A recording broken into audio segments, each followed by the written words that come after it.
YouTube. Welcome to another reaction video, man. It's your boy She Loves Beat. On today's video, we're gonna do the mini beefs of Michael Jackson, man. So we're gonna go ahead and see who the hell had beef with this motherfucker, man. So I know this old, but let's go ahead and get to this video. So road to 5K. We already hit 1,000 subs already. Now we just need those 4,000 watch hours. So let's get it and let's go. Ooh. I need to screenshot this for my thumbnail, just in case. When you think about Michael Jackson, you probably think of a soft-spoken, charitable, and kind artist. And while all of that may be true, what a lot of people don't realize is that he could be a little cutthroat. Especially that may be true. What a lot of people don't realize. Damn. Let me screenshot that too for a thumbnail. This nigga. Is that he could be a little cutthroat, especially when it came to beefs and business, which inevitably led to him having some serious back and forth. That West, whatever team, Chris Martin. You got a picture of him? This dude. No, I don't really. No, I ain't seeing. He play on Felix team. He like one of the top scorers, whatever. His ass 35, 31 too. Oh, for real? It's like, yeah, he one of the top guys, but it's like, damn it. In one way, it's kind of good because it's like showing like it's older niggas in here, but it's like, damn, I ain't realized like I thought everybody was at least gonna be in their 20s. Nah, I think everybody. I think the niggas who like young is like the Chase. I think Blade, Kai. You know what I'm saying? Me, you, Bryce. So like not CB. Like you can definitely tell who the young niggas are here, but at the same time you really can't tell because. From the Elks, I thought he was young as hell. I thought he was young. He looked super young. Nigga 32. With his fellow artists, with some labeling him cold as ice. It should be an age on the damn Eurobasket or something. Jackson. Nah, When Michael Jackson and Eminem beefed, it was pretty surprising. Who else? Not only because they're some of the biggest names in the music Chase. industry, but also because of the weird ways they went about taking shots at one another. Em and Mike's relationship had its first road bump back in 2003. This is when Em was in Glasgow for a show, where at his hotel with tons of paparazzi watching, he dangled and tossed around a baby doll out of his window. Without context, you're probably wondering, what does that have to do with Michael? Well, a few months earlier, MJ was in Berlin for an awards ceremony, and for whatever reason, he dangled his 8-month-old son out the window. Mike faced some obvious backlash for this terrible mistake, which led to him eventually apologizing, saying, "I got caught up in the excitement of the moment. I would never intentionally endanger the lives of my children." This is a weird thing to do regardless of excitement. Maybe he was just trying to show the kid off to the crowd. That could be it. I don't know. But what's important is that it was a pretty bad public moment for Michael, which he took a decent amount of criticism for. And that's why Eminem mocked him. So you could see how this would start a bit of a rift between Michael and M, who weren't even friends before any of this. But Eminem decided to take it a step further. In 2004, Eminem dropped the song Just Lose It as the lead single for his album Encore. Along with the song was a music video which had multiple scenes clearly mocking Michael. At the center of the dance floor, like TP for my bunghole, and it's cool if you let. But it wasn't just the video that stirred things up, because when you look into the lyrics, M goes at Mike with some pretty wild subliminals. Early in the song's intro, M says, "Alright, stop, pajama time." This isn't just some MC Hammer pun. He's instead referring to the 2003 Michael Jackson documentary Living with Michael Jackson, in which Mike discussed letting kids sleep in his bed. And throughout the rest of Just Lose It, M continued to take more digs at Michael and his case, saying things like, "Guess who's back with a brand new rap?" And I don't mean rap as in a new case of child accusations. I done touched on everything but little boys, and that's not a stab at Michael. That's just a metaphor. I'm just a psycho. Obviously, the Michael Jackson allegations were a huge thing at the time, and while eventually he was found not guilty, Eminem making fun of this probably didn't make him feel so good. Apparently, Michael tried to get the song banned at first, but that didn't end up working. So he eventually spoke on how he felt about the bold jokes made at his expense. I've never met Mr. Eminem, and to have him, I've always admired him, and to have him do something like that was pretty painful as an artist to another artist. And it's sad because, well, I think what Stevie Wonder said is true. And I just don't want to say too much more than that. But he should be ashamed of himself, what he's doing. I've never attacked another fellow artist. Great artists don't do that. you don't have to do that. Michael was clearly frustrated by the song, understandably so, and in response to Michael's frustration, Eminem was actually honored and explained the whole reason behind Just Lose It's creation. Yeah, that wasn't intentional, but I'm just happy that Michael Jackson has heard of me. You know? That's the kind of cool side of it. The fact that he's heard of me is that does me enough.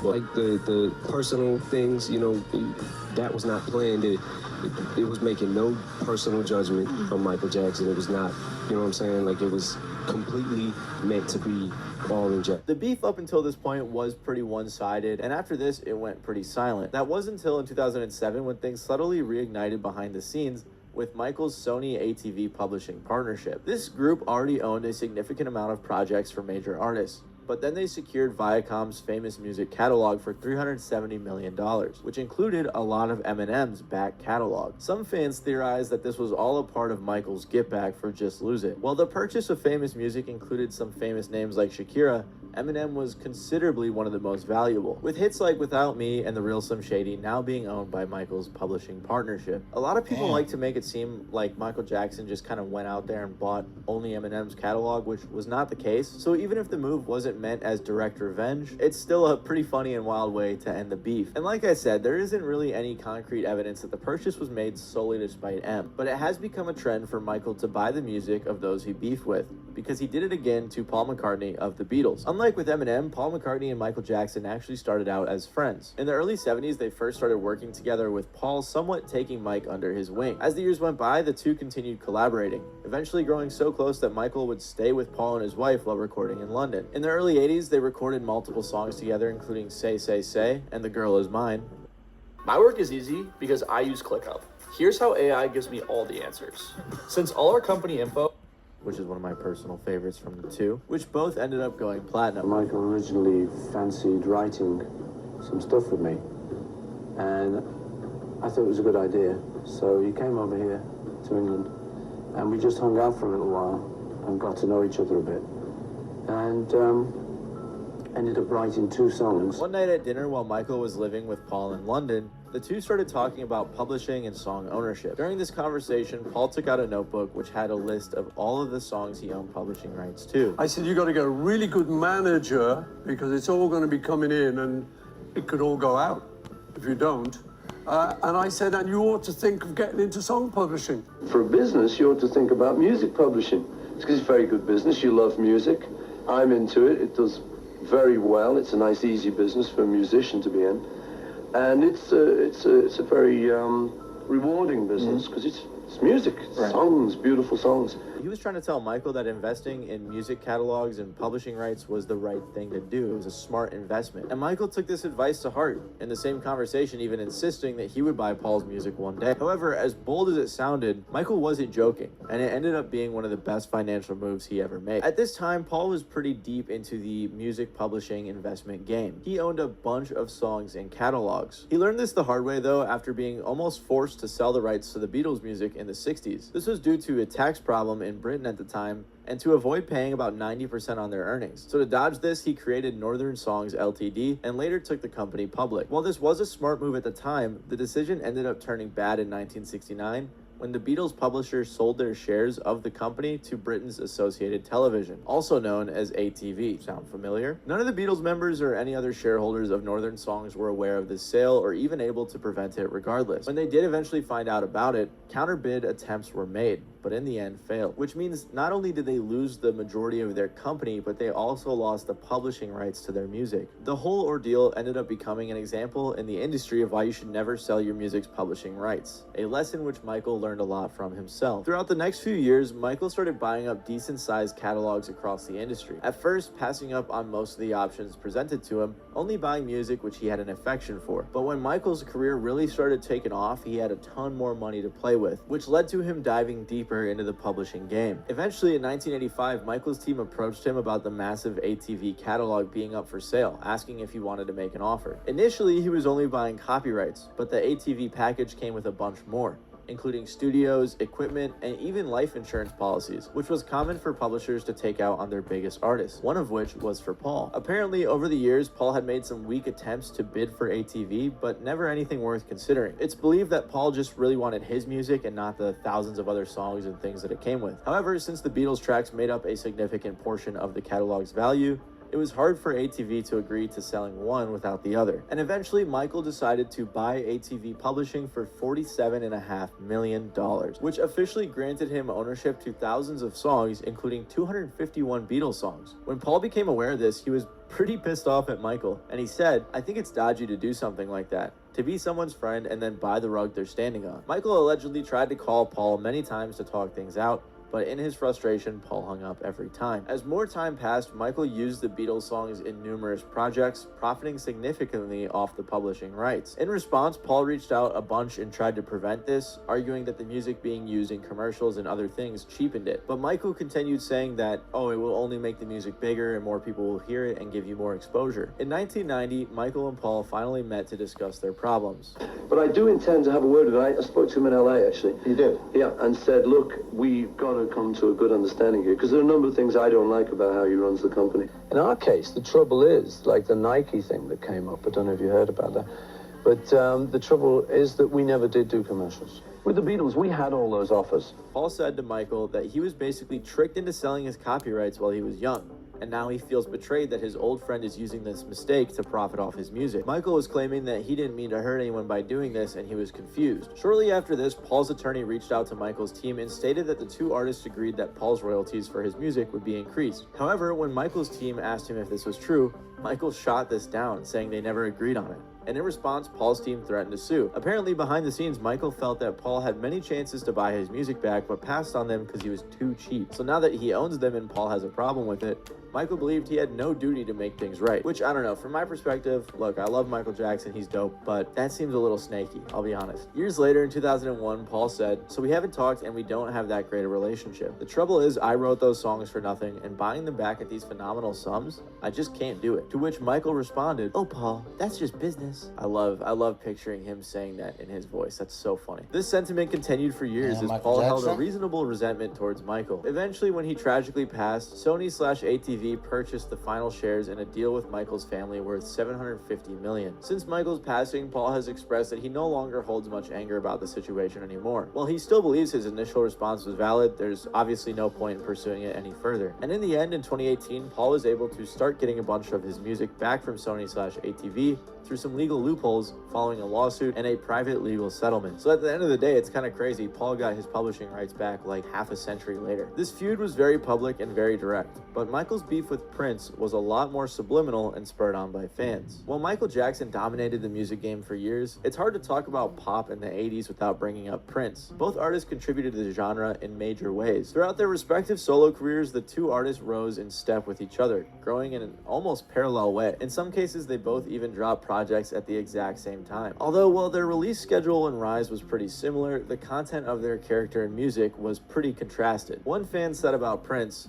"He was always more risque and always pushed boundaries. Prince is indirectly why there is a parental advisory label on music with profanity." And they continued on with Michael saying, "Michael Jackson was a star as a child. He was a lead singer of one of the biggest acts in music during the 70s. Therefore, he basically has two careers, one as a child and one as an adult. Michael Jackson was probably the greater entertainer." Funny enough, the two were born in the same year, only months apart, and both grew up in the Midwest. Surprisingly though, with all of these parallels, the two didn't get along very well. They ran into each other for the first time at the 1983 New Year's Eve James Brown concert, a legend that both young stars looked up to. For context, around this time the media had already been heavily pitting the two against one another, and at this show, James inevitably invited Michael up on stage to perform some of his songs. But since Michael wasn't the only star in the room, Michael whispered in James' ear and dared him to invite Prince on stage. Prince accepted and performed with his own little bit of flair. This was the first and the last time that Michael and Prince ever shared a stage. And after watching, you probably think there's not much negative to point out, especially since Prince clearly had the crowd screaming, even if he didn't sing that much. But when you look at the details, a bunch of things actually went wrong. Apparently his guitar was malfunctioning, and when Prince attempted to swing on the prop light pole, the entire thing fell into the crowd. Again, this doesn't seem too bad, but since it was at a major event in front of his idol, you could see how it felt a bit embarrassing. To make matters worse, Michael, who invited him on stage, mocked Prince relentlessly for this performance. And as a result, according to Quincy Jones, Prince even attempted to run Michael over with his car after the show, which, if that's true, is crazy. Their beef intensified further when Prince declined an invite from Michael to appear on the recording of the We Are the World charity single. So, in the following year, Quincy Jones attempted to end the beef by setting up a collaboration between Michael and Prince on the song Bad. However, Prince again decided to turn down the offer. After the fact, Prince decided to explain to Chris Rock why he did that. This is the story of you turning down Bad. Well, you know, that Wesley Snipes character, that would have been me. All right, now you run that video in your mind.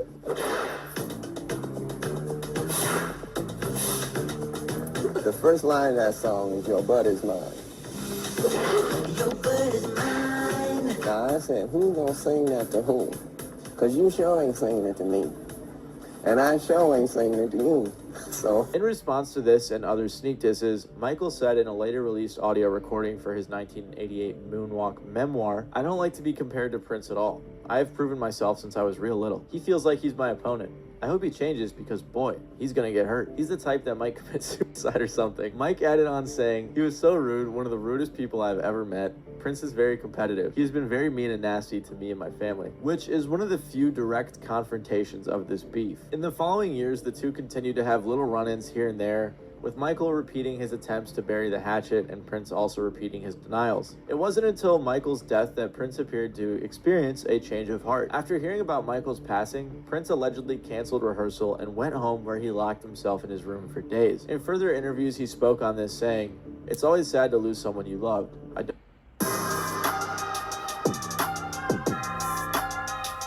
know these niggas had beef. don't want to talk about it. I'm too close to it." And in tribute, he even started performing a cover of Michael's Don't Stop Till You Get Enough. Then later in 2016, Prince also tragically died very young, with some of his close friends expressing sadness that the two stars, Michael Jackson and Prince, never realized how much they had in common before it was too late. And while this is a sad story, it's almost more sad to hear that Michael had a pretty serious beef with his own brother. Michael Jackson got his start in music through the Jackson 5, a band made up of him and his brothers Jackie, Tito, Jermaine, and Marlon, managed by their father Joe Jackson. The group experienced a lot of success, and from the outside it seemed like everything was great, but that was far from the case. Inside the group existed a growing rivalry and power dynamic fueled by sibling jealousy, and eventually it even led to a brother-on-brother diss track. At first, Michael's older brother Jermaine was the Jackson 5's lead singer, until their mom noticed that Michael had a lot of talent, so eventually he was promoted to lead singer, which you might think, oh man, now they're gonna hate each other, that's where it all started. But they were still super close. I was the lead singer first. When he started singing and he started watching James Brown and Joe Tex and all these people and Sammy Davis and Jackie Wilson, it was over. He could watch something and do it, and that's how he patterned himself. Jermaine and Michael grew especially close due to the pairing of their unique voices attracting a large following. A big part of the Jackson 5 doing well was because of both Michael and Jermaine's talent. In a similar way to Michael and Prince, problems arose though when record labels tried to pin the two brothers against each other by pushing for them to produce solo projects. Even with this, the two were still tight. While their bond was strong, Michael quickly grew in popularity, noticeably eclipsing his brothers. And even with the marketing team at Motown Records pushing each brother for their unique personalities and roles in the band, Michael always got the most shine. During many of the press events is when the rivalry really started to get pushed, especially following the release of Michael and Jermaine's first solo album. Around this time, reporters asked the brothers playfully if one of them thought they were better than the other. Did you and Michael get together and say, "Oh, look, you know, I'm number one this week and you're number one next week"? No, well, he's the timing was just perfect. His album was out before mine, and mine came out. Right. I guess we both hit the charts at the same time. And at times they even asked more direct questions, like when Mike is going solo and he's going to leave the Jackson 5 altogether. And I always find it slimy how the media likes to pit people against each other, especially when it's brothers. And despite this, their rivalry still seemed lighthearted. Once the act gets so big, there's so many people that come around. the legal people and everyone, and they sort of almost pull you away. So it's important for us to continue to be a family and to stay together, because to divide and conquer. Mike even said about Jermaine, growing up, it was Jermaine I focused on. He'd walk me to school, I'd get his hand-me-down clothes. It was his voice I first imitated. I loved his sound, he showed me the way. But even when the bond seemed unbreakable, eventually the two would drift apart. Jermaine went on to marry the daughter of the Motown Records founder, which on the surface doesn't seem bad. But the problem is, around this time, the Jackson 5 decided to split from Motown. This was due to the group being dealt an extremely unfair deal, which left them with a shockingly small amount of royalties. So they instead went over to Epic Records, where they got a better deal. And this caused a problem because Jermaine decided to stay with Motown. He officially split from his brothers, and his spot was filled by his younger brother Randy. In reflection of this split, Jermaine later said, "The sense of detachment and loneliness was profound. I didn't feel like I had lost my right arm. I felt like I had lost every limb. I had Hazel Gordy, of course, but the brotherhood was intrinsic to who I was and everything I knew. When it was ripped away, I felt something tear." And Michael had a similar sentiment, saying, "I clearly remember the first show we did without him, because it was so painful for me. Since my earliest days on stage, and even in our rehearsals in our Gary living room, Jermaine stood at my left with his bass. I depended on being next to Jermaine. In the end, though, Brotherhood won, and Jermaine rejoined the Jackson 5. This time, though, they had to go by the Jacksons, since Motown legally owned the name the Jackson 5. Despite the two being reunited, though, they began leaning more into their solo careers. Jermaine did well for himself, generating a strong amount of popularity, but Michael's growth obviously was on a whole nother level. And by the end of the 80s, Michael had claimed his throne as the king of pop. On the other hand, Jermaine signed a deal with Clive Davis and never seemed to peak like Michael did. And when looking back, the bitter truth came out. Michael allegedly always thought he was smarter, worked harder, and was more talented than his older brother. On the flip side, Jermaine always felt that Michael's timing is what made him the king of pop. Jermaine said, looking back, "That was supposed to be me. That's why I stayed at Motown. We had plans, but once Michael beat me to it, he made sure it would only be him." Up until this point, most of the resentment was unspoken, at least until 1991, when things turned ugly. Jermaine began working on an album with Babyface and L.A. Reid. Michael found out about this and coincidentally called Babyface in L.A. requesting a meeting. He even sent a helicopter to fly the two record moguls out to Neverland. Jermaine found out about this meeting and immediately requested to be released from his label, claiming that Michael was tricking Babyface and L.A. in order to sabotage his career. Apparently, when Babyface and L.A. arrived at Neverland, Michael said he had no clue who they were, confusing them for Jimmy Jam and Terry Lewis. Regardless, Michael kept them busy for about a week, leading them on with music that was never actually going to happen. Apparently, Babyface and L.A. brought up Jermaine's frustration to Michael, and they said that he couldn't care less. L.A. Reid remembers the conversation going something like this. "He'll get over it," Michael said. "That's not really the problem," L.A. said. "The problem was that he wants off the label now." "Did he sign a contract?" asked Michael. "Yes," L.A. said. "Then he'll have to live with it, because those are the rules," Michael said, and walked out. That Michael Jackson was one shrewd man. He was not wrong, but you didn't expect that from Peter Pan. You expect a little compassion or something.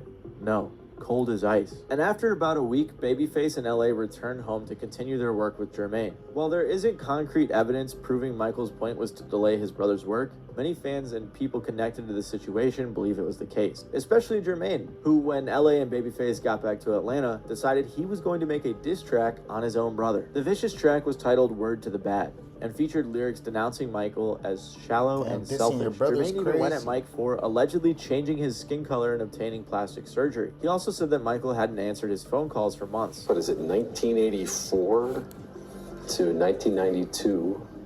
You saw Michael maybe 3 times a year during that period? Yes. You sent him letters? Yes. Packages, but he never responded to any of them? No. Why didn't he want to see you, Jermaine? It's not that he didn't want to see me. He could have picked up the phone and seen me anytime he wanted. No, Michael don't call. Jermaine also said, "I understand he's a very busy person, but after you repeatedly try to contact your own brother and he doesn't call you back, you begin to wonder if he hasn't just completely lost touch with reality." Michael obviously didn't like the song and was even driven to sneaking into his parents' house to confront Jermaine, who apparently was avoiding him. Jermaine allegedly leaked the song and spoke on the song, saying, "I know people are going to go off on a tangent saying that Jermaine is jealous, but it's not true. Michael and I have never feuded. The only reason I wrote this song, and it came from the bottom of my heart, was to help my little brother get a grip on reality. I never meant to discredit him. The song was never supposed to come out in public, But now that it has, I'm here to say that yes, I wrote it and I stand by it. Although the diss track was the peak of their beef, it also seemed to be what ended it. Because whenever Michael and Jermaine spoke following its release, they seemed to have everything hashed out. And while the Jackson family had plenty of other drama, some involving more rumors of Michael suppressing his siblings' careers, in the case of Jermaine and Michael, the two ended on good terms. And as you may have noticed throughout this video, there were a lot of allegations and rumors about Michael Jackson, which is bound to happen when you're the king of pop. And one of the biggest rumors was that we never actually heard Michael Jackson's real voice, and that he instead pitched it way down for the public, which was actually a little bit true. And if you want to learn more about that, make sure to check out the video that's on screen right now. Other than God damn. That's the end of the video. YouTube. It was pretty one of the most driest videos for real. They weren't really talking about nothing, but had to do it for y'all. So it's your boy She Loves B-Law, man. Wrote a 5K, 4,000 watch hours, and we out.